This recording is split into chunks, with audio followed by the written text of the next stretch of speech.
49장입니다. 이 시간 우리 하나님의 말씀은 마태복음 7장입니다.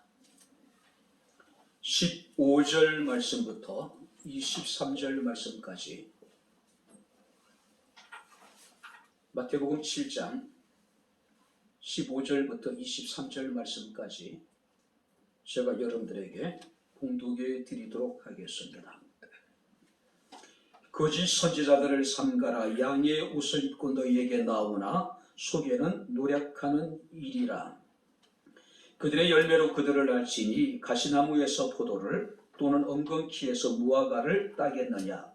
이와 같이 좋은 나무마다 아름다운 열매를 맺고 못된 나무가 나쁜 열매를 맺나니 좋은 나무가 나쁜 열매를 맺을 수 없고 못된 나무가 아름다운 열매를 맺을 수 없느니라. 아름다운 열매를 맺지 아니하는 나무마다 지켜 불에 던져지느니라. 이러므로 그들의 열매로 그들을 알리라.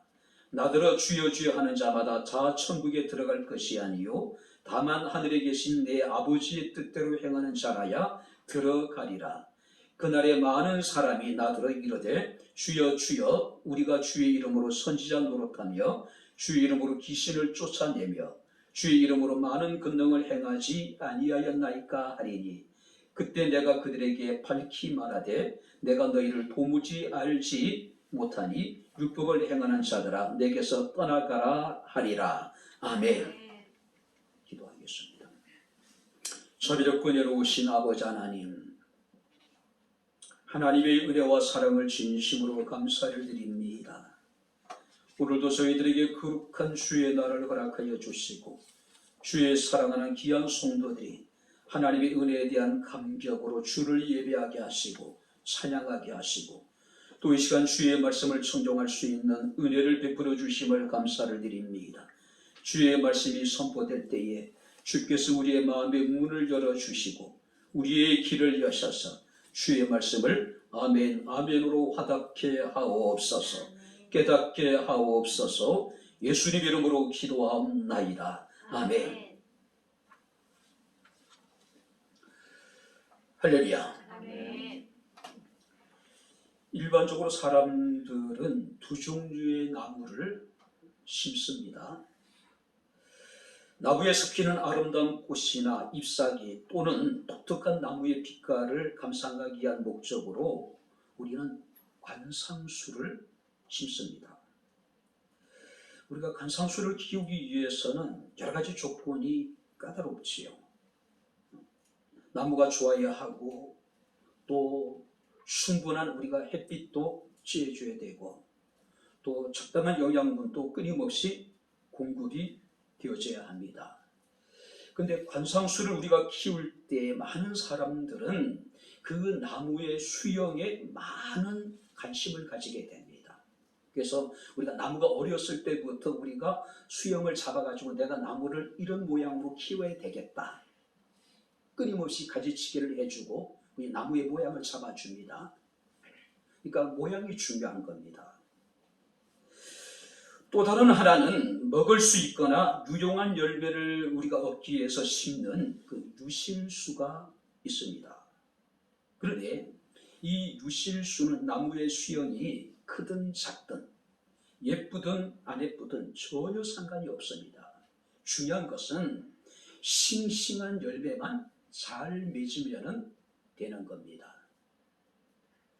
우리 사람도 마찬가지 아니할까요?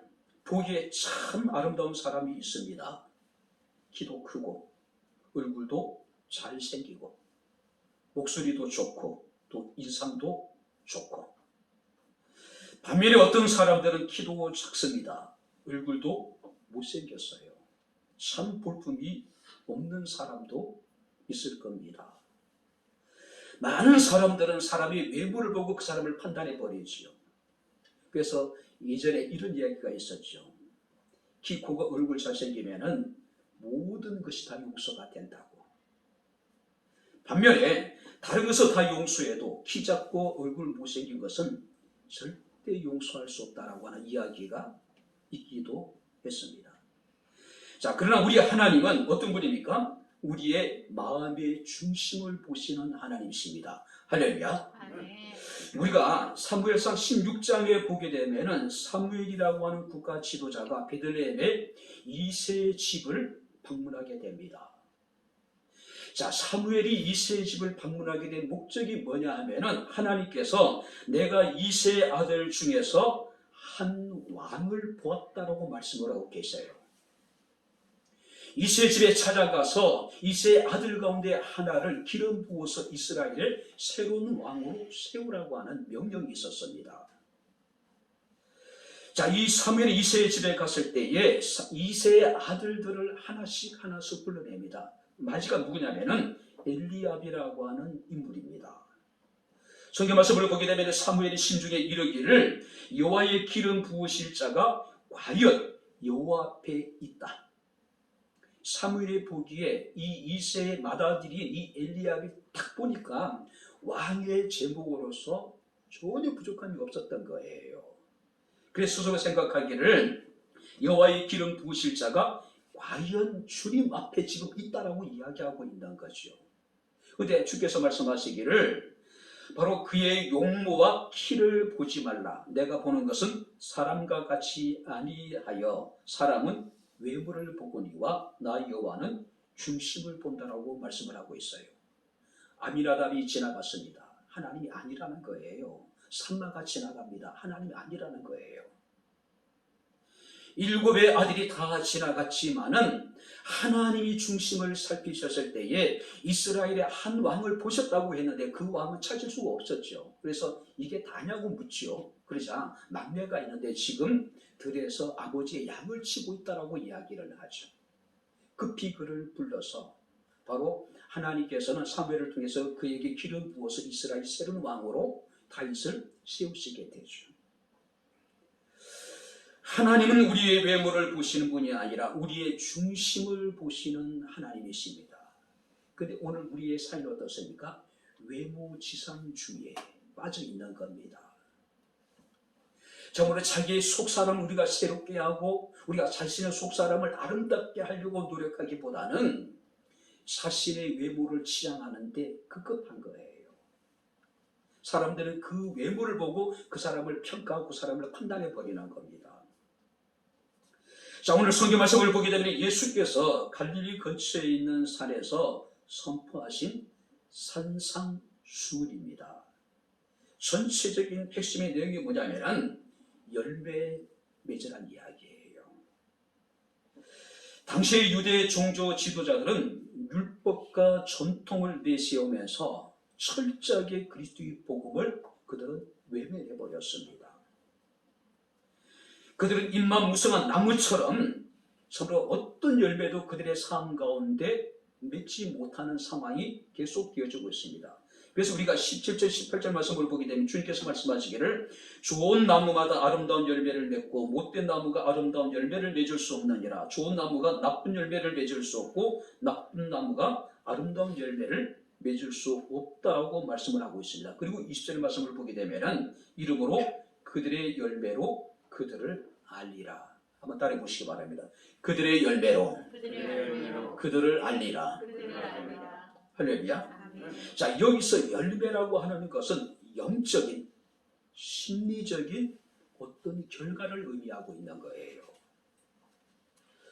오늘 자기 자신을 가장 확실하게 사람들에게 어필할 수 있는 건 뭐냐면은 자기 자신 잘 되는 거예요. 내가 잘 되면은요, 내가 굳이 나를 사람들에게 어필하지 않아도 사람들이 나를 알아준다는 이야기예요. 근데 오늘 성경 말씀 주님께서 말씀하시기를 우리됨을 사람들에게 확인시켜 줄 수 있는 방법이 뭐냐면은 우리의 삶의 열매를 통해서 우리가 어떤 사람이라는 것을 사람들에게 알게 하게 될 것이라는 이야기예요. 사람의 됨됨이로 외모에 있는 것이 아니라 그 사람의 삶의 열매를 통해서 우리는 파악할 수가 있는 겁니다. 그럼에도 불구하고 많은 사람들은 외모와 배경을 중시합니다. 잎사귀만을 보고 꽃만 보고 그것이 전부라고 판단하는 거예요. 잎사귀가 나는 것도 꽃이 피는 것도 결국 뭡니까? 열매를 위한 거예요. 아무리 풍성한 잎사귀를 가지고 있다 하더라도 아무리 화려한 꽃을 핀다 하더라도 열매 맺지 못한다면은 결코 그 잎사귀가, 그 꽃이 결코 사람들에게 우리가 얼마만큼 유익이 될 수 있겠냐는 이야기예요. 오직 주님의 관심사는 우리의 외모가 아닙니다. 우리의 여러분들이 배경이 아닙니다. 주님은 잎사귀를 찾으시는 것이 아니고 꽃을 찾으시는 것이 아니라 우리에게 뭘 찾으시는 겁니까? 열매를 찾고 계신다는 이야기예요. 바로 열매는 뭡니까? 그 사람의 신앙입니다. 열매는 그 사람의 인격을 대변합니다. 열매는 그가 누구인지, 그가 어디에 속한 사람인지를 우리에게 알게 해준단 말이에요. 자, 그렇다면 이 열매는 여러 가지 의미를 찾을 수 있겠지만 근본적으로는 갈라디아서 5장 22절 23절에 나오고 있는 성령의 열매가 아닐까 생각을 합니다. 오직 성령의 열매는 사랑과 희락과 화평과 오래 참음과 자비와 양선과 충성과 온유와 절제라고 이야기합니다. 이와 같은 것을 금지할 법이 없다라고 이야기하고 있어요.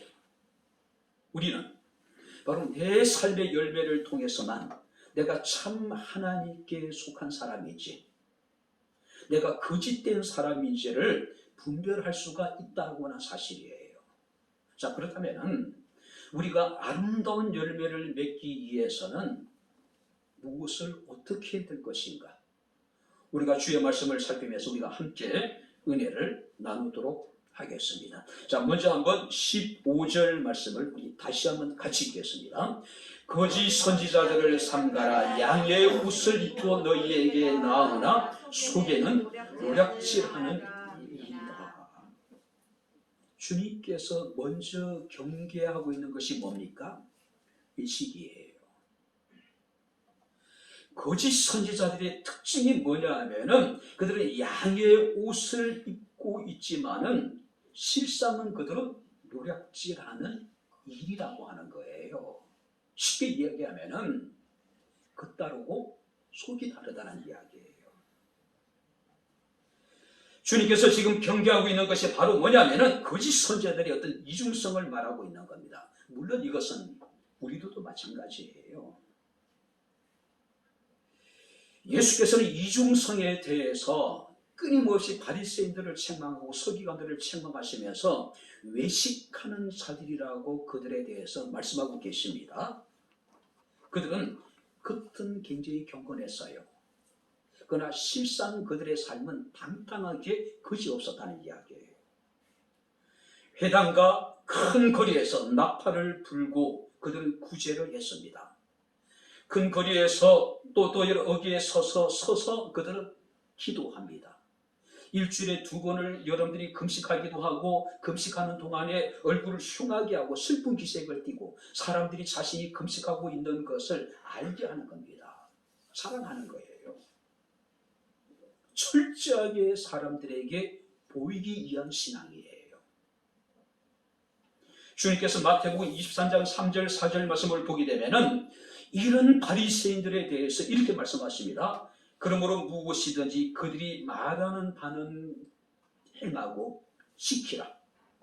그러나 그들이 하는 행위는 본받지 말라고 이야기하고 있는 거예요. 왜냐하면 그들은 말만 하고 행하지 아니한다.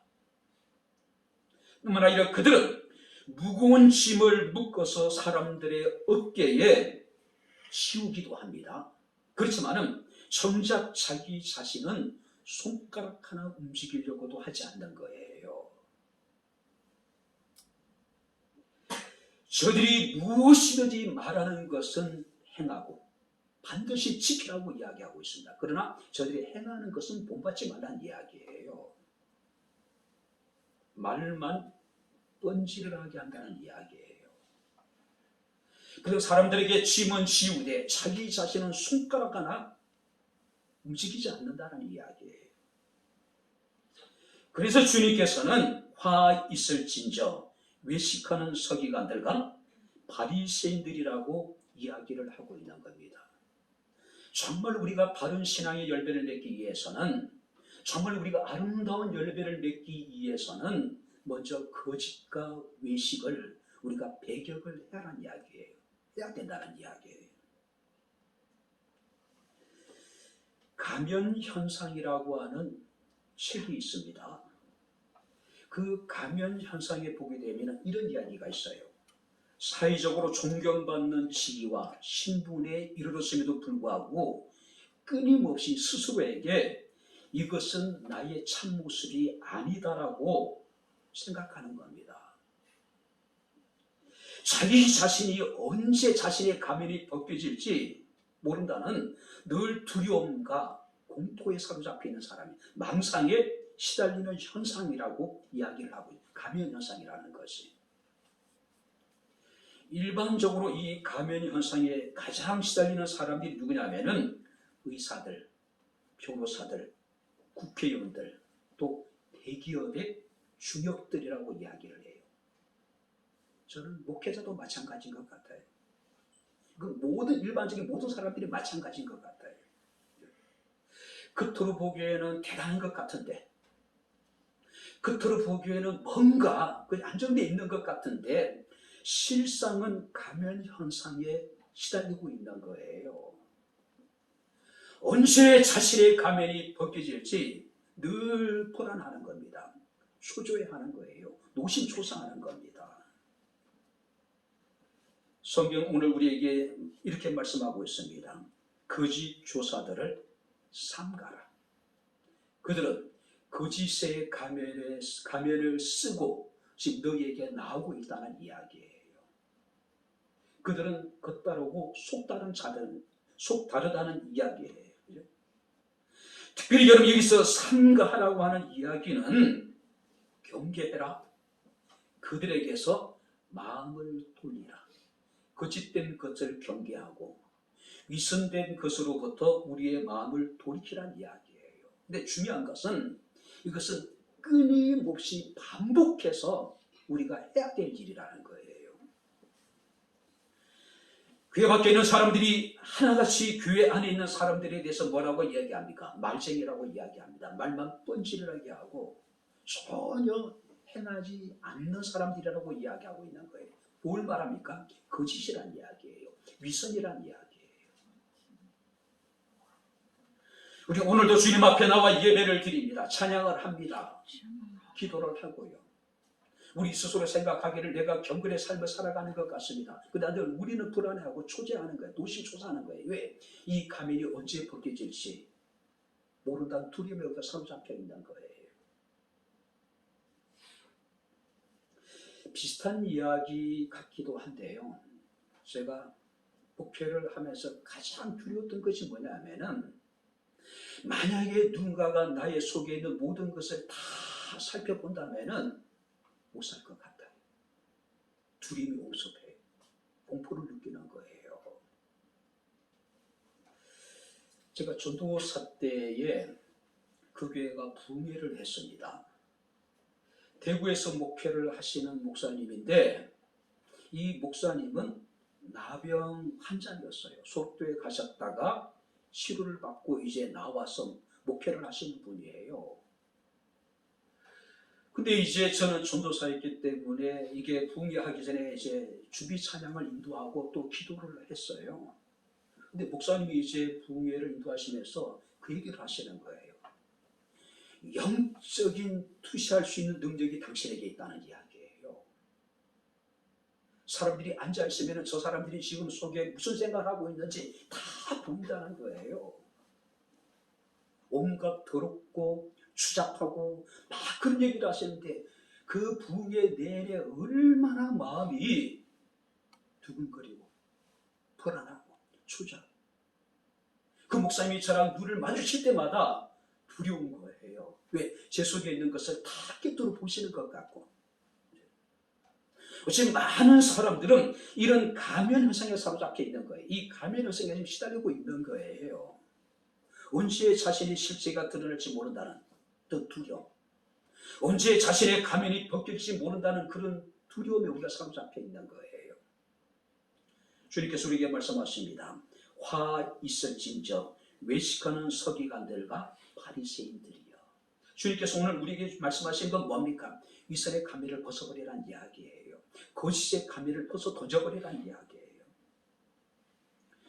우리가 이 위선의 가면과 이 거짓의 가면을 우리가 여러분들 쓰고 있는 이상 결코 우리는 진실할 수도 없을 것이고 거룩한 삶을 추구할 수도 없을 것이고 하나님 우리에게 주시는 진정한 평안도 우리가 누릴 수가 없다고 하는 거예요. 더 이상 이율배반적인 모습을 포기하라는 이야기예요. 그것을 멀리하라는 이야기예요. 경계하라는 이야기예요.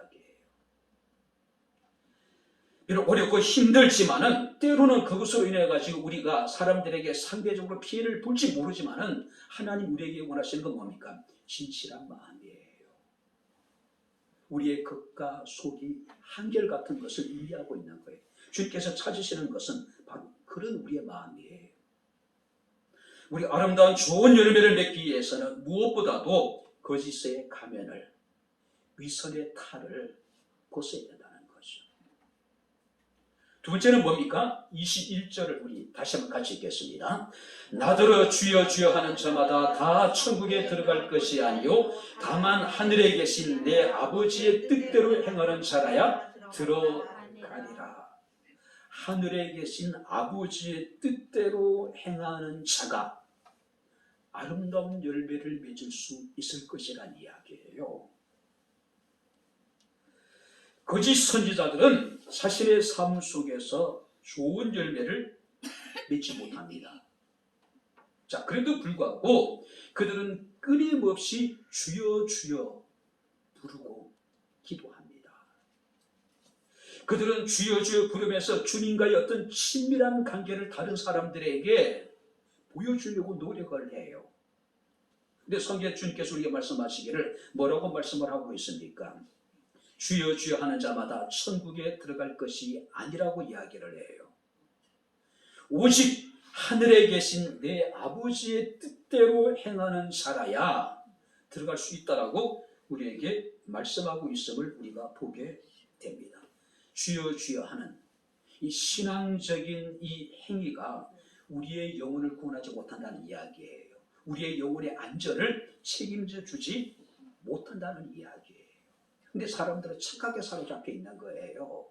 내가 주의 이름을 부르고 내가 주의 이름으로 기도하고 내가 주의 이름으로 고백함으로 인해서 주님과 있던 나의 친근한 관계를, 친밀한 관계를 사람들에게 아무리 보여줘도 그것이 우리의 영혼의 안전을 보장해 주지 못한다. 그것이 우리를 천국에 들어가게 할 수는 못한다는 이야기예요. 특별히 성경 말씀을 보게 되면 주여 주여 부른다는 것은 주님에 대한 어떤 친밀함을 나타내는 것이고, 두 번째는 뭐냐면 주여 주여 한다는 것은 기도한다는 거예요. 사람들에게 주님과 자기 자신의 어떤 친근함을 사람들에게 나타내고 끊임없이 주 이름을 부르며 기도를 한다 하더라도 너희는 천국에 들어가지 못할 것이다. 비록 그들이 기도를 통해서 성경 말씀을 보게 되면은 선지자 노릇하기도 하고 주 이름으로 귀신을 쫓아내기도 하고 주 이름으로 많은 능력을 행하기도 하지만은 주님께서 말씀하시기를 내가 너희를 도무지 알지 못한다. 나는 너희와 상관이 없다라고 이야기하고 있는 거예요. 메시지 성경에 보게 되면은 이 본문을 이렇게 번역해 놨습니다. 너희에게는 나를 감동시키는 구석이 하나도 없다. 아무리 우리가 주여 주여 부르며 주님 앞에 기도한다 하더라도 내가 주니까 정말로 친근하다는 것을 사람들에게 아무리 내가 주님의 이름을 부르면서 내가 증명한다 하더라도 그것이 하나님의 마음을 감동시키지는 못한다는 이야기예요. 정말 우리가 하나님의 마음을 감동시키는 것은 무엇입니까? 성경 말씀을 보게 되면은 하늘에 계신 내 아버지의 뜻대로 행하는 자만이 하나님의 마음을 감동시킬 수가 있습니다. 할렐루야. 그런 자들이 좋은 열매를 맺을 수 있는 거예요. 16절 말씀을 보게 되면은 그들의 열매로 그들을 알지니 가시나무에서 포도를 또 엉겅퀴에서 무화과를 따겠느냐라고 이야기를 합니다. 그들의 열매로 그들을 알게 될 것이다.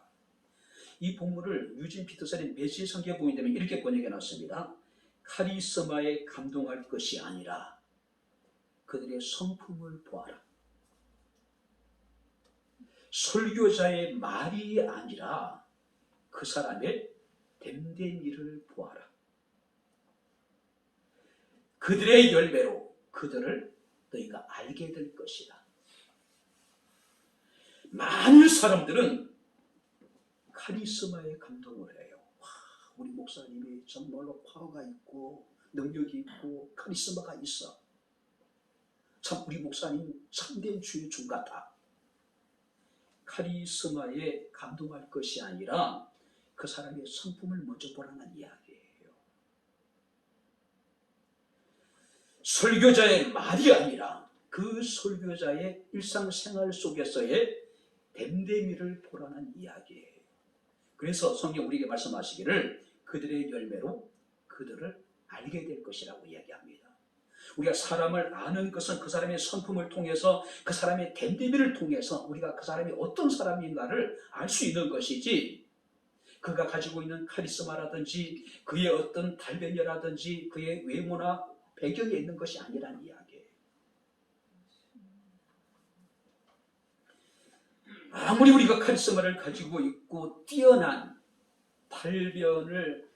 달변이라 하더라도 중요한 것은 하나님을 감동시키지 못한다면 그는 결코 천국에 들어갈 수 없다는 거죠.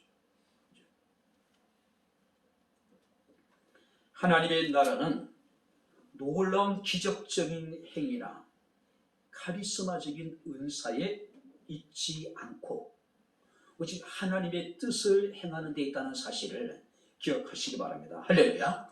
그래서 사도 바울은 고린도교회 성도들을 향해서 고린도전서 4장 20절에 오직 하나님의 나라는 말에 있지 않고 오직 능력에 있음이니라. 할렐루야. 아멘. 하나님의 나라는 말에 있는 것이 아니라 능력에 있대요. 자, 여기서 말하는 능력이라는 것은 행동하는 신앙을 의미하고 있는 거예요. 행동하는 신앙. 아무리 우리가 말을 잘한다 하더라도 그 말하고 있는 것이 그의 삶을 통해서 행해지지 않는다면 그의 말은 힘을 잃어버리는 거예요. 의미가 없는 거예요. 공허한 거예요. 사도행전 2장 21절 말씀을 보게 되면 누구든지 주의 이름을 부르는 자는 구원을 받으리라고 이야기를 합니다. 그러나 진실함이 없이 여호와를 경외함이 없이 순종하는 마음이 없이 그저 우리가 주여 주여 부른다고 해서 결코 우리는 구원을 받지 못한다는 사실을 기억을 해야 되는 겁니다. 우리가 주님을 주로 부른다라고 하는 것은 그의 절대적인 주권을 인정한다는 것이고 그분의 뜻에 전적으로 순종한다라고 하는 의미가 있는 거예요. 근데 예수를 주여 주여 부르면서 우리는 그의 절대적인 주권을 인정하지 않습니다. 우리는 전적으로 그의 뜻에 순종하지 않는 거예요. 한마디로 하나님의 이름을 망령되이 일컫는 것이고 주님을 경물히 여기는 거예요. 만약에 누군가가 나에게 우리의 애들이 만약에 아빠 아빠 하면서 전혀 아빠로서의 어떤 권위를 인정하지 않고 아빠 아빠 하면서도 아버지의 말을 전혀 우리가 귀담아 듣지 않고 무시해버린다면 그가 부르는 아빠 아빠라고 하는 것이 우리가 다정하게 느껴질까요? 얘가 나를 놀리는 것 같고 나를 우습게 보는 것 같고 그렇지 않아요? 주님은 오늘도 우리의 말이 아니라 우리의 행함을 보시기를 원하시는 사실을 믿으시기 바랍니다. 할렐루야. 혹자는 그런 얘기입니다. 믿는다는 것은 순종하는 것이고 순종한다는 것은 믿는다는 거예요. 믿음에는 반드시 순종이 따른다는 거예요. 순종하는 사람들은 반드시 믿음이 있다는 거죠. 마태복음 12장의 말씀을 보게 되면 마리아와 예수님의 형제들이 예수님을 찾아와요. 그런데 너무나도 많은 사람들이 있었기 때문에 그 마리아와 예수님의 형제들이 주님 앞에 나올 수가 없었어요. 그때 한 사람이 예수를 향해서 아마 소리를 쳤던 것 같습니다. 당신의 어머니와 동생들이 당신께 말하려고 밖에 서 있습니다. 그때 예수께서 뭐라고 말씀하십니까? 누가 내 어머니며 누가 내 동생이냐? 누구든지 하늘에 계신 내 아버지의 뜻대로 하는 자가 내 형제요, 내 자매요, 내 어머니이라. 할렐루야. 하늘에 계신 내 아버지의 뜻대로 행하는 자가 예수님의 형제고 예수님의 자매고 예수님의 모친이라는 거죠.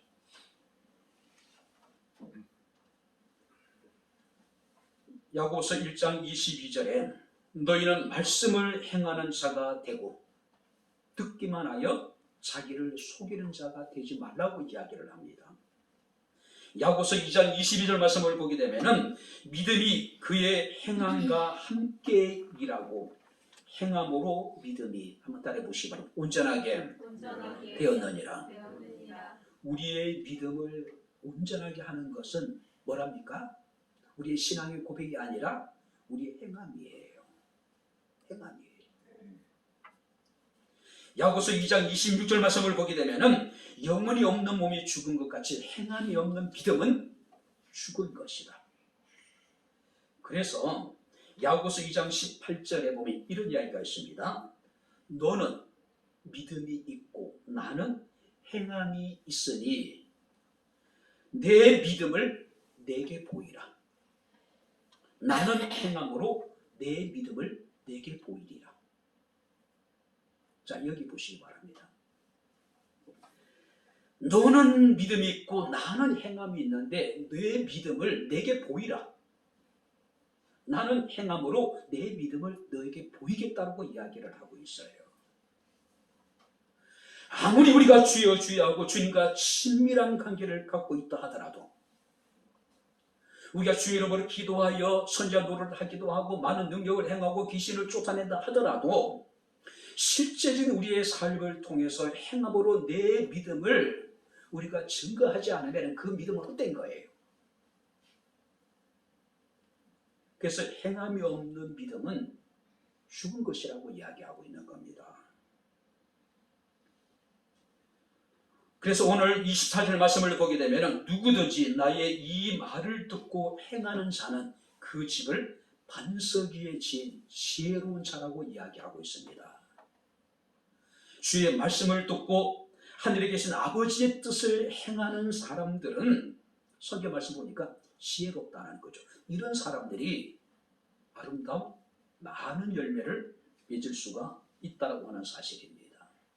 여러분들의 삶을 통해서, 여러분들의 실제적인 삶 가운데 구체적인 행함을 통해서 내가 가지고 있는 믿음을 다른 사람들에게 보일 필요가 있는 거예요.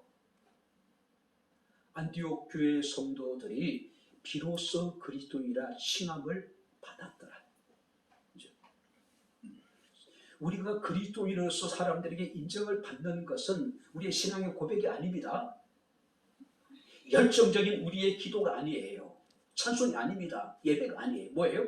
실제 우리의 삶의 현장에서 삶을 통해서 우리가 다른 사람들에게 나의 믿음을 증명할 수 있는 거죠. 마지막으로 세 번째 23절 말씀을 같이 읽겠습니다. 다 같이 읽겠습니다.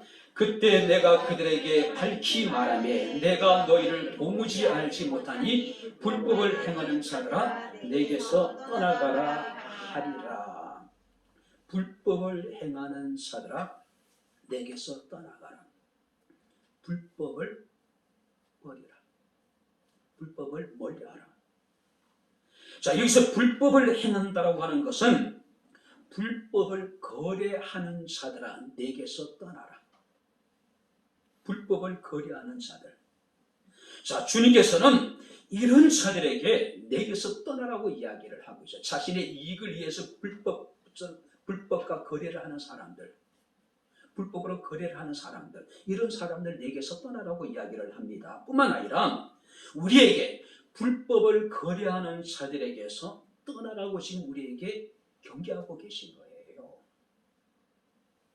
불법을 행하는 애들에 대해서 주님께서 내게서 떠나라고 얘기하고, 또 우리들에게는 너희는 불법을 거리하는 자들, 불법을 행하는 자들에게 스스로 떠나라는 이야기예요. 멀리하라는 이야기예요.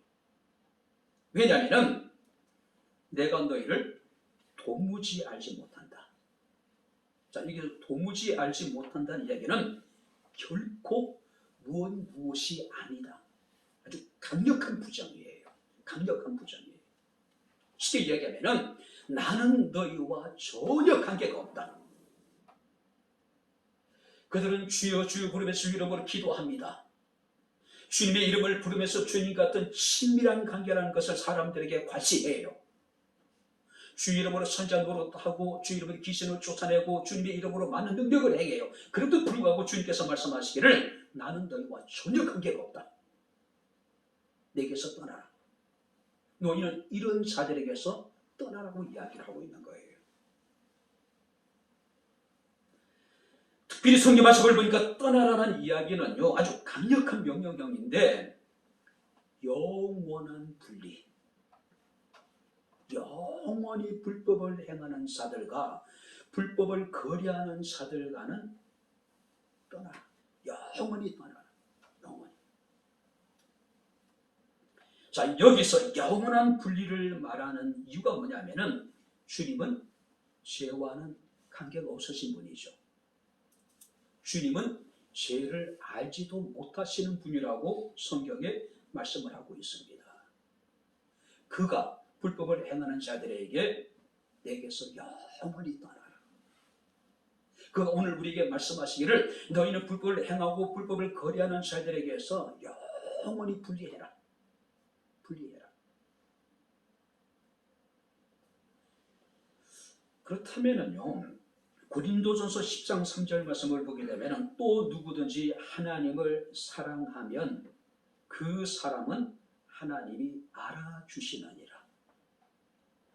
불법을 행하는 자들이 그들이 주여 주 이름을 부르며 기도하고 자신이 주님과 얼마나 친근한 사람이라는 그 사람들에게 아무리 자랑하고 주 이름으로 그들이 선자 노릇하기도 하고 주 이름으로 귀신을 쫓아내기도 하고 주 이름으로 그들이 많은 능력을 행한다 하더라도 주님께서는 너희를 도무지 알지 못한다. 나와 영원히 분리해라. 영원히 내게서 떠나가라고 말씀하고 있어요. 그런데 결코 너희는 아니다라는 이야기예요. 전혀 나와 관계가 없다. 근데 고린도전서 8장 3절 말씀을 보니까 또 누구든지 하나님을 사랑하면은 그 사람은 하나님 알아준대요.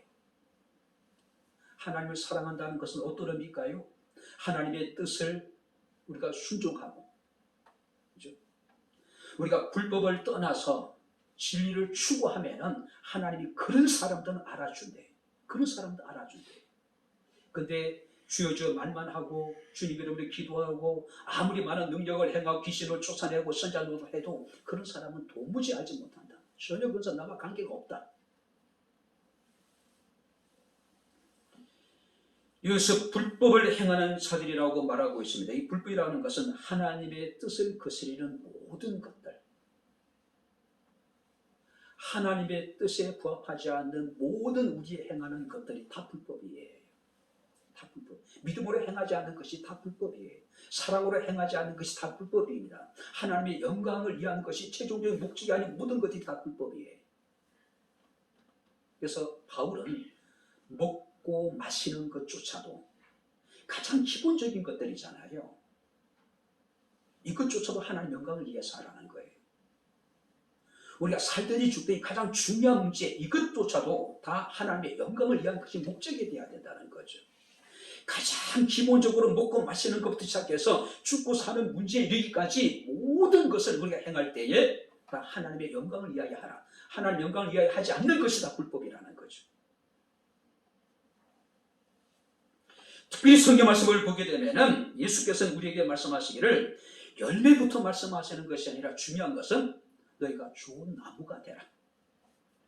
좋은 나무가 되라. 그러면은 좋은 열매는 자동적으로 열리는 거 아니에요. 이건 뭘 말합니까? 우리가 근본적으로 내가 변화되지 않고 우리는 순간적으로 얼마든지 가식적인 행동을 할 수 있어요. 그죠? 착한 척, 순한 척, 의로운 척, 정직한 척, 우리가 신실한 척. 그죠? 우리의 속사람은 전혀 변화되지 않으면서 우리가 행동만 바꾼다고 그 사람이 달라졌다고 이야기할 수 없는 거예요. 주님께서 오늘 우리에게 말씀하시기를 너희가 먼저 좋은 나무가 되라. 그러면 자연스럽게 좋은 나무에 좋은 열매가 나올 수밖에 없는 거죠.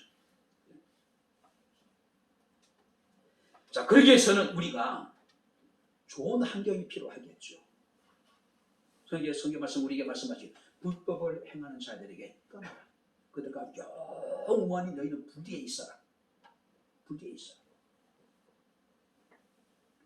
사도 바울은 데살로니가 교회 성도들을 향해서 데살로니가서 5장 21절 22절에 범사에 헤아려 좋은 것을 취하고 악은 그 모양이라도 버리라. 할렐루야. 악한 것은 모양이라도 버리래요. 그리고 항상 우리는 좋은 것만을 헤아려 취하라고 우리에게 말씀하고 있음을 우리가 보게 됩니다. 우리가 아름다운 열매를 맺기 위해서는 어떻게 해야 됩니까? 불법, 불의한 것들에게서 떠나라는 이야기예요.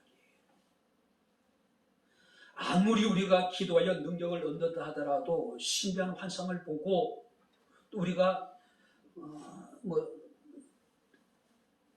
놀라운 일을 행한다 하더라도 하나님은 그런 사람들을 말씀하신 나와 관계없다라고 이야기하고 있는 거예요. 전도관의 박태선이라고 하는 교주가 있었죠. 신앙촌. 제가 어릴 때 자랐던 동네에도 전도관이라고 하나, 그래서 이제 동네 아이들이 우르르 몰려가면서 거기 가서 이제 주일학교 예배를 한두 번 참석했던 기억이 나요. 간식을 주고. 특징이 뭐냐면은 큰 북을 앞에 두고 두들기면서 아주 영감적으로 찬송을 하는 거예요. 어린 아이들인데도. 전도관이 뭔지 몰랐어요. 그 교주가 박태선이 누군지도 알지 못했는데 한치 어렸기 때문에 동네 아이들 따라서 우르르 몰려다니는 이 교회도 가보고 저 교회도 가보고 가면은 사탕도 주고 뭣도 주고도 하니까 박태선이가 기본적으로 붕해를 할 때마다 그를 따랐던 사람들이 3,000명이에요. 뚝성, 남산 공원에 3,000명. 기본적으로 수많은 기적과 능력이 나타났습니다. 기록에 보게 되면은 헌금을 할 때 가마니를 들고 다녔다 그래요. 사람들이 몸에 있는 귀걸이, 목걸이, 반지 다 뺏어갔다 헌금을 하는 거예요. 참 선지자라고 생각했습니다. 그런데 그런 어떤 사람이었습니까? 하나님과 전혀 관계없는 사람이었어요. 나중에 스스로가 천부가 돼. 그래서 전도관을 천부교라고 바꿔요. 자기가 하나님이 된 거예요. 자기가 5천 몇 살이라고 얘기했다가 나중에는 1조 5천억 살이라고 나중에 뻥도 치죠. 자기는 죽지 않는 하나님, 늙지 않는 하나님이라는 것을 사람들에게 알려주기 위해서 끊임없이 성령을 해나가는 거예요. 그러나 목에 주름은 어쩔 수 없는 거예요. 결국 죽었어요. 한국 기독교 역사에 있어서 아마 가장 많은 사회적인 무리를 일으킬 뿐만 아니라 그가 수많은 능력과 기적을 행했지만 결국 그는 하나님과 전혀 관계없는 사람이었어요. 성경 오늘 우리에게 말씀을 하고 있습니다. 아름다운 열매를 맺기 위해서는 어떻게 됩니까? 불법을 버리고 불법을 행하고 불법을 거래하는 자들에게서 떠나라고 말씀을 하고 있는 겁니다. 자, 그렇다면 이제 말씀을 마치도록 하겠습니다. 그들의 열매로 그들을 알리라고 이야기합니다. 내 삶의 열매는 나의 정체성을 나타내는 겁니다. 내 삶의 열매는 나의 신앙과 나의 인격을 그대로 대변해 주는 거예요. 우리 속담에 콩 심은 데 콩나고 팥 심은 데 팥난다는 말이 있죠. 진리입니다. 하나님의 법칙이에요. 좋은 나무는 아무리 자신이 나쁜 열매를 맺어야 한다 해도 나쁜 열매를 맺을 수 없어요. 그러나 나쁜 나무는 아무리 자신이 힘을 써도 아름다운 열매를 맺을 수가 없다라고 하는 겁니다. 한번 스스로를 한번 돌아보시기 바랍니다. 나는 좋은 그리스도인인지 아니면은 나는 그렇지 않는 인물인지를 한번 생각해 봐야 되지 않을까요? 우리가 2021년도 이제 한 달밖에 남지 않았습니다. 우리는 11개월이라고 하는 시간을 코로나 정부 속에서 힘겹게 달려왔습니다. 지난 내 삶의 발자취는 어떠한지, 과연 나는 지난 11개월 동안에 어떤 아름다운 열매를 맺었는지 우리 자신을 한번 돌아볼 필요성이 있습니다. 잠언서 31장 31절에 그의 손의 열매가 그에게로 돌아갈 것이요 그의 행한 일로 말미암아 성문에서 칭찬을 받으리라. 그의 손의 열매가 그에게로 돌아가리라. 그의 행한, 그가 맺은 열매가 그에게로 그대로 돌아가게 될 것이라고 이야기하고 있어요. 왜? 콩 심은 데 콩 나고 팥 심은 데 팥이 나기 때문에. 그러나 그의 행한 일로 말미암아 성문에서 칭찬을 받게 될 것이다.